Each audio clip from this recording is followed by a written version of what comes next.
Hello viewers, আসসালামু আলাইকুম। কেমন আছো সবাই? আশা করি সবাই ভালো আছো। আমি তানিয়া পারভিন আছি তোমাদের সাথে। তো এই পর্বে আমি তোমাদের পঞ্চম শ্রেণীর বাংলা বইয়ের মাটির নিচে যে শহর গল্পটি নিয়ে আলোচনা করব। তো ভিডিও শেষ পর্যন্ত আমার সাথে থাকবে। বাংলাদেশের মধ্যে বেশ কয়েকটা প্রাচীন প্রত্নতাত্ত্বিক নিদর্শন আছে। সেসব স্থানের নাম তোমরা হয়তো জানো, যেমন ময়নামতি, মহাস্থানগড় ও পাহাড়পুর। এগুলি কোনোটি হয়তো তোমরা দেখেও থাকবে।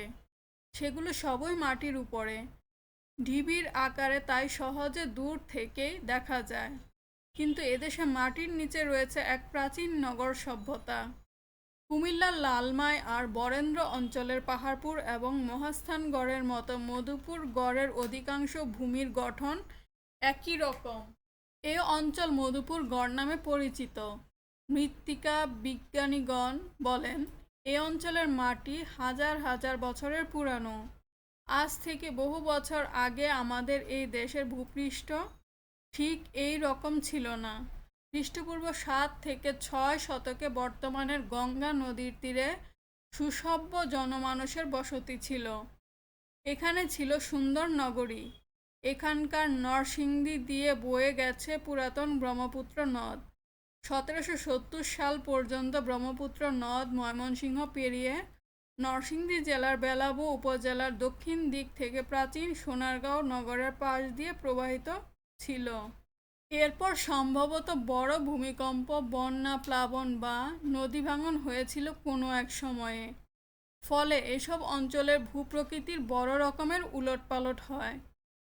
1897 সালে প্রচণ্ড এক ভূমিকম্প হয় আমাদের দেশে। ফলে মাঠ ঘাট, নদী নালা আর জনবসতি সবই প্রাকৃতিক কারণে বদলে যায়। এখনো তোমরা দেখে থাকো নদীর পাড়ের জমি, ঘরবাড়ি, গ্রাম আর রাস্তাঘাট ভাঙছে। আবার বিশাল নদীর অন্যদিকে বিস্তীর্ণ চর পড়ছে। শত শত বছর আগে থেকেই এইভাবে চলে আসতে থাকে ভাঙাগড়া। মাটি চাপা পড়ে যায় এক একটি নগর জনপদ। মাটি খুঁড়ে এমনই এক সুপ্রাচীন নগর জনপদের দেখা পাওয়া গেছে বাংলাদেশে। সেই স্থানের নাম নরসিংদী জেলার ওয়ারী বটেশ্বর। ওয়ারী বটেশ্বর ঢাকা থেকে 70 কিলোমিটার উত্তর পূর্বে নরসিংদীর বেলাবো ও শিবপুর উপজেলায় অবস্থিত। এটি একটি প্রত্নতাত্ত্বিক স্থান। আসলে ওয়ারী এবং বটেশ্বর পাশাপাশি দুটি গ্রাম। এই দুটি গ্রামে প্রায়ই বিভিন্ন প্রত্নতাত্ত্বিক উপাদান পাওয়া যেত। 1933 সালে ওয়ারী গ্রামের শ্রমিকরা মাটি খনন করার সময় একটা পাত্রে জমানো কিছু মুদ্রা পায়। স্থানীয় স্কুল শিক্ষক মোহাম্মদ হানিফ পাঠান সেখান থেকে 20-30টি মুদ্রা সংগ্রহ করেন। এগুলো ছিল বঙ্গদেশের এবং ভারতের প্রাচীনতম রৌপ্য মুদ্রা। সেটাই ছিল ওয়ারী বটেশ্বরের প্রত্নতাত্ত্বিক নিদর্শন সংগ্রহের প্রথম চেষ্টা। তিনি তার ছেলে হাবিবুল্লাহ পাঠানকে এ সম্পর্কে সচেতন করে তোলেন। 1955 সালে বটেশ্বর গ্রামের শ্রমিকরা দুটি লৌহপিণ্ড ফেলে যান। ত্রিকোণাকার ও একমুখ চোখা ভারী লোহার পিণ্ডগুলো হাবিবুল্লাহ পাঠান বাবাকে নিয়ে খান। তিনি অভিভূত হন। 1956 সালে ওয়ারী গ্রামে মাটি খননকালে ছাপাঙ্কিত রৌপ্য মুদ্রার একটি ভাণ্ডার পান তিনি। তাতে 4000-এর মতো মুদ্রা ছিল। 1974 থেকে 75 সালের পর থেকে হাবিবুল্লাহ ওয়ারী বটেশ্বরের প্রচুর প্রাচীন নিদর্শন সংগ্রহ করেন। পরে তিনি সেগুলো জাদুঘরে জমা দেন। অনেক পরে 2000 সালে এখানে শুরু হয় খনন কাজ। নেতৃত্ব দেন জাহাঙ্গীরনগর বিশ্ববিদ্যালয়ের প্রত্নতত্ত্ব বিভাগের অধ্যাপক সুফি মুস্তাফিজুর রহমান। খনন করে পাওয়া যায় 2500 বছরের প্রাচীন দুর্গনগর। আরও পাওয়া যায় ইটের স্থাপত্য, বন্দর, রাস্তা, গলি, পোড়ামাটির ফলক, মূল্যবান পাথর, পাথরের বাটখারা, কাচের পুঁতি, মুদ্রা ভাণ্ডার। এগুলো ভারত উপমহাদেশের মধ্যে প্রাচীনতম। বিশেষজ্ঞদের ধারণা, মাটির নিচে থাকা এই স্থানটি প্রায় 2500 বছরের পুরানো। শীতলক্ষ্যা নদীর পাড়ে বিস্তীর্ণ অঞ্চল জুড়ে ছিল সুসভ্য মানুষজনের বসবাস। ছিল নগর সভ্যতা। পূর্ব দক্ষিণ দিক দিয়ে ভৈরবের মেঘনা হয়ে এখানকার ব্যবসা বাণিজ্য সুদূর জনপদ পর্যন্ত প্রসারিত ছিল। ঐতিহাসিকদের ধারণা, ব্রহ্মপুত্র নদ হয়ে বঙ্গোপসাগরের মধ্য দিয়ে ব্যবসা বাণিজ্য চলত। দক্ষিণ পূর্ব এশিয়া থেকে সুদূর রোমান সাম্রাজ্য পর্যন্ত ওয়ারী বটেশ্বর রাজ্যের যোগাযোগ ছিল। ওয়ারী বটেশ্বরের আশেপাশে প্রায় 50টি পুরানো জায়গা পাওয়া গেছে। আশেপাশের বিভিন্ন গ্রাম যেমন রাঙ্গারটেক, সোনারুতলা, কেন্দুয়া, মরজাল, টঙ্গী রাজার বাড়ি, মন্দির ভিটা, জানখার টেক, টঙ্গীর টেকে প্রাচীন বসতির চিহ্ন পাওয়া যায়।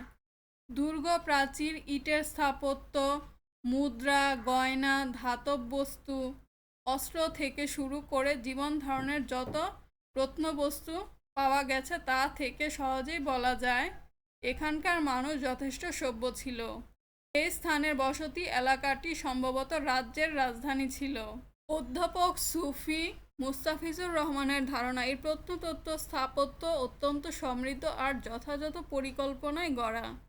এই সভ্যতা প্রাচীনকালে সোনাগড়া নামে বিশ্বজুড়ে পরিচিত ছিল। ওয়ারী বটেশ্বর থেকে 8 কিলোমিটার দূরে অবস্থিত শিবপুর উপজেলা। এখানকার মন্দির ভিটায় এক বৌদ্ধ পদ্ম মন্দিরও আবিষ্কৃত হয়েছে। জানখার টেকে একটি বৌদ্ধ বিহারের সন্ধান পাওয়া গেছে। ক্রমে ক্রমে আরও অনেক আশ্চর্য সব নিদর্শন পাওয়া যেতে পারে এই এলাকা থেকে।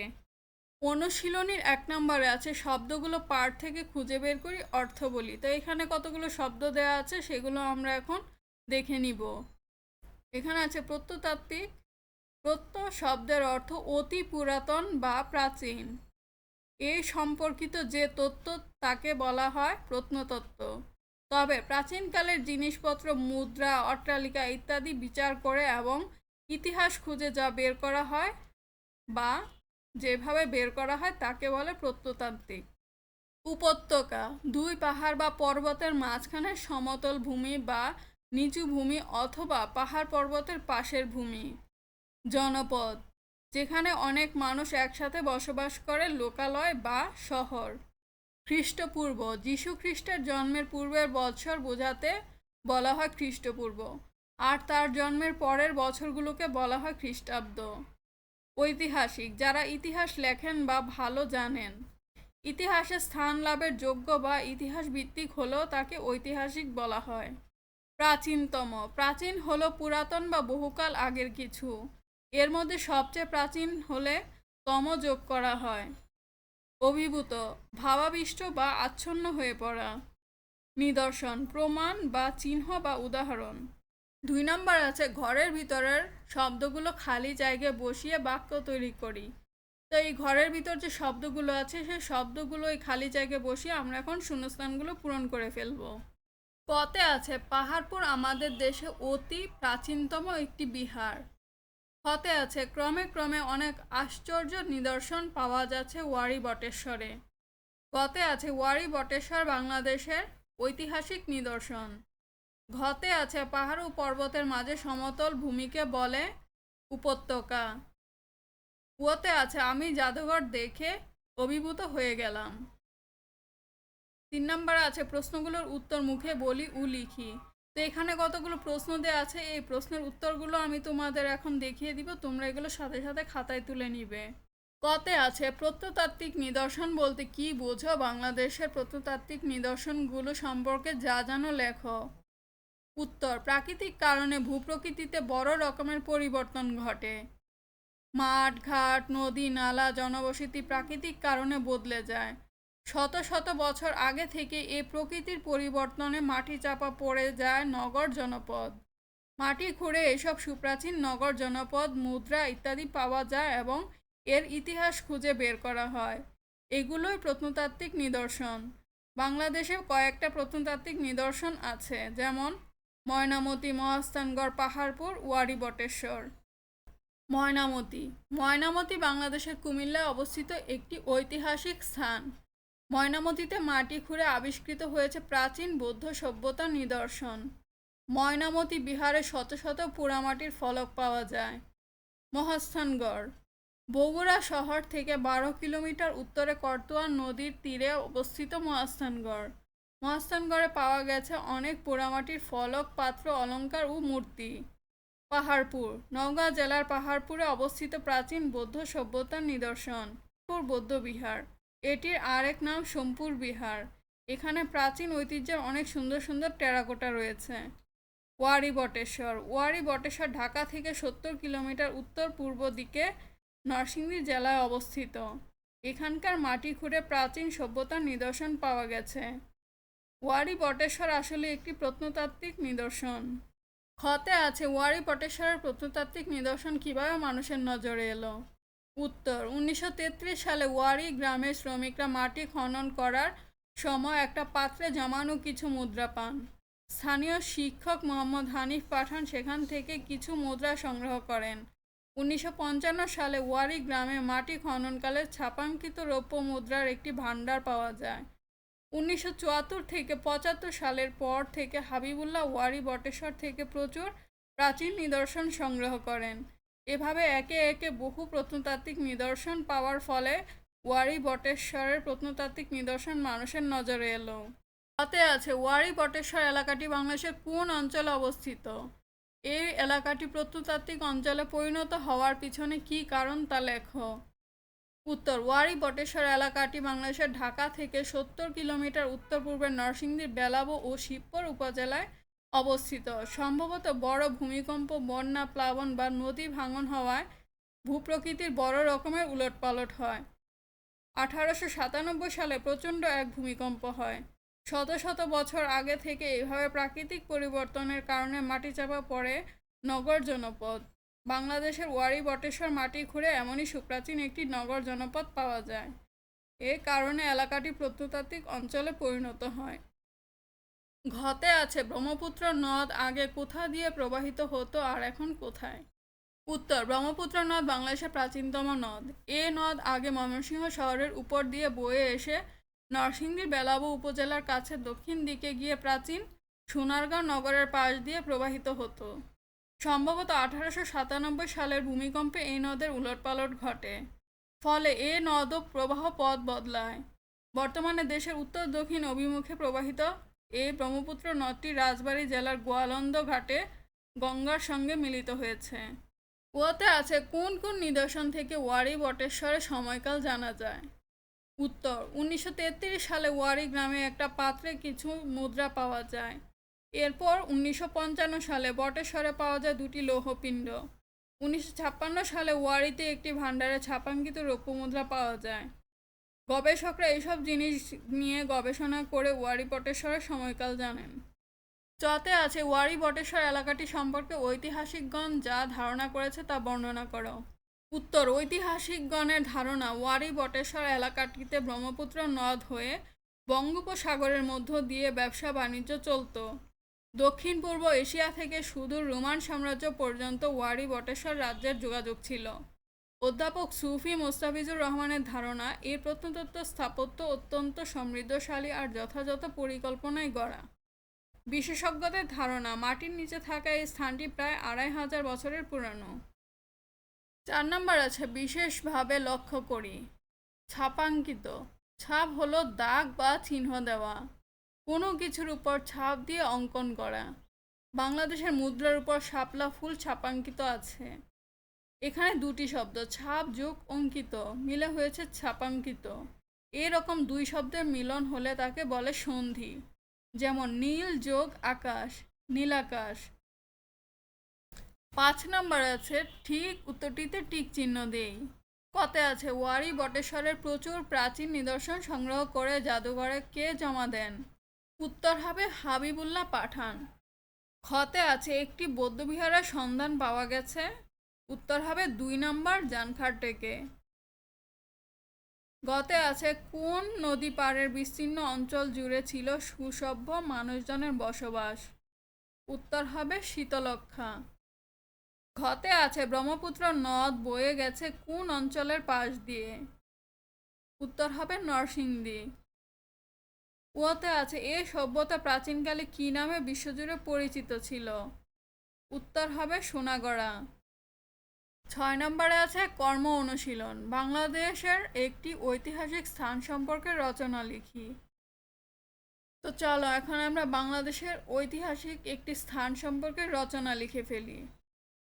বাংলাদেশের ঐতিহাসিক স্থান সম্পর্কে একটি রচনা। উত্তর, বাংলাদেশের ঐতিহাসিক স্থান মহাস্থানগড়। তো মহাস্থানগড় নিয়ে আমরা একটি রচনা লিখে ফেলবো এখন। প্রথমে আছে ভূমিকা। পুরাকীর্তি দেশের অতীতকালের ইতিহাস বহন করে। পুরাকীর্তি যে স্বাক্ষর তুলে ধরে তার উপর ভিত্তি করে সে দেশের সভ্যতার মান নির্ণীত হয়। এমনই এক পুরাকীর্তি মহাস্থানগড়। মহাস্থানগড়ের অবস্থান জেলার ইতিহাস প্রসিদ্ধ করতোয়া নদীর তীরে এই ঐতিহ্যবাহী মহাস্থানগড় অবস্থিত। সমতল ভূমি থেকে এই গড় প্রায় 20 থেকে 25 হাত উঁচু হবে। মহাস্থানগড় পুরাকীর্তির একটি অন্যতম নিদর্শন স্থল। মহাস্থানগড়ের ইতিহাস বিখ্যাত মহাস্থানগড় পরশুরামের আমলে সমৃদ্ধি লাভ করে। মহাস্থানগড় ছিল করতোয়া নদীর তীর ছুঁয়ে একটি মনোরম স্থান। এখানে ইসলাম প্রচারের সময় শাহ সুলতান ইব্রাহিম বলখির সঙ্গে রাজা পরশুরাম ও তার ভগ্নী শিলাদেবীর ভীষণ যুদ্ধ হয়। যুদ্ধে রাজা পরশুরাম নিহত হন এবং তার ভগ্নী শিলাদেবী মন্দিরের পিছন দরজা দিয়ে পালিয়ে গিয়ে করতোয়া নদীতে ঝাঁপ দিয়ে আত্মহত্যা করেন। এর ফলে এখানকার অগণিত লোক ইসলাম ধর্ম গ্রহণ করে। সুলতান সাহেবের মাজারের নিচেই তার প্রধান খাদেমের কবর রয়েছে। এখানে আরও একজন দরবেশের মাজার আছে, তার নাম সায়াদপুর। গড়ের একটু দক্ষিণে দরবেশ বুরহানুদ্দিনের মাজার। এছাড়া উল্লেখযোগ্য স্থান হচ্ছে শিলাদেবীর ঘাট ও রাজা পরশুরামের শুভাগৃহের ধ্বংসাবশেষ। শিলাদেবীর ঘাট হিন্দুদের তীর্থস্থান। এখানে প্রতি বছর মেলা বসে এবং গঙ্গা স্নান করা হয়। এখানে একটি আশ্চর্য কূপ আছে। এ কূপের পানি দিয়ে নাকি মৃত ব্যক্তিকে বাঁচানো যেত। বস্তুতপক্ষে শিলাদেবীর জন্যই আজ মহাস্থানগড় হিন্দুদের তীর্থস্থান। মহাস্থানগড়ের বর্তমান রূপ। মহাস্থানগড়ের বিস্তীর্ণ এলাকা জুড়ে রয়েছে বহু সংখ্যক প্রাচীন নিদর্শন। প্রায় 3000 বছর আগে থেকে শুরু করে মুসলিম যুগের শেষ পর্যন্ত বহু নিদর্শন প্রত্নতাত্ত্বিকগণ খনন কার্যের মাধ্যমে আবিষ্কার করেছেন। উপসংহার: প্রাচীন নিদর্শন আমাদের সভ্যতার ইতিহাস বহন করে। সুদূর অতীতের স্মৃতি বুকে ধরে মহাস্থানগড় ইতিহাসের পাতায় ঘুমিয়ে থাকলেও অনুসন্ধিৎসু মানুষ তাকে ভোলেনি। এসব পুরাকীর্তি যথাযথ তত্ত্বাবধান একান্তভাবে দরকার। তো আমাদের গল্পটা এবং তার অনুশীলনীর কাজগুলো এখন আমরা শেষ করেছি। অনুশীলনী থেকে আমরা কি শিখেছি সে নিয়ে তোমাদের কিছু বাড়ির কাজ দিয়ে দিব, তোমরা বাড়ির কাজগুলো করে ফেলবে। তোমাদের বাড়ির কাজ থাকবে গল্পটি 3 বার পড়বে, কারণ গল্পটি খুবই গুরুত্বপূর্ণ একটি গল্প, তাই তোমরা এটাকে যতবার পড়বে তত জানতে পারবে। 2 নম্বরে থাকবে অনুশীলনীর সকল প্রশ্নের উত্তর ভালোভাবে শিখে খাতায় লিখবে। তো এই অনুশীলনীর যে প্রশ্নগুলো আছে সেগুলো অবশ্যই তোমাদের পরীক্ষায় আসতে পারে, তাই তোমরা সেখান থেকে ভালোভাবে শিখে খাতায় লিখে ফেলবে। তো আমার আজকের ভিডিও এখানেই শেষ করছি। পরবর্তী ভিডিওতে আবার নতুন কোনো বিষয় নিয়ে তোমাদের সামনে চলে আসবো। সে পর্যন্ত সবাই ভালো থেকো, সুস্থ থেকো। আল্লাহ হাফেজ।